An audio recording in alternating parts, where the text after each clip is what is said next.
So, you have your handstand and you have your forward roll. But how do you successfully go from your handstand to your forward roll? So before you start putting them together, you want to make sure you have mastered both your handstand and your forward roll.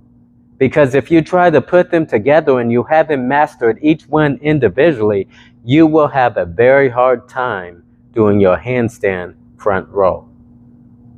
So at the end of this video, I will post some links in the description so you can successfully master both your handstand and your forward roll, so you can come back to this video and you can successfully put them together.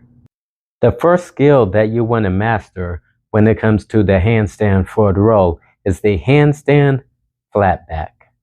And the reason this is so important, because you want to learn how to fall past vertical and fall to your back.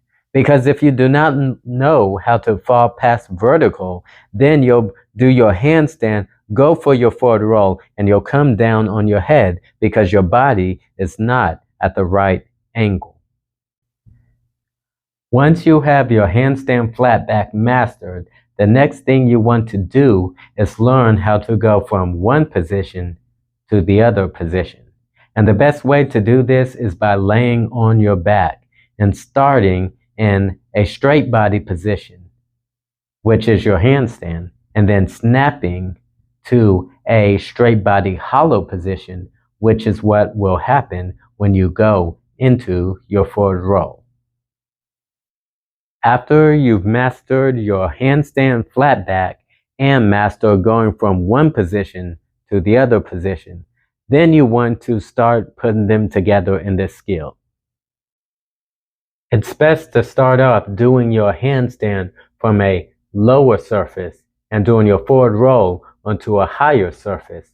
That way, it will help you to get to your forward roll without so far to fall. After you've mastered all of that, just put them together. And now you should have a strong handstand forward roll.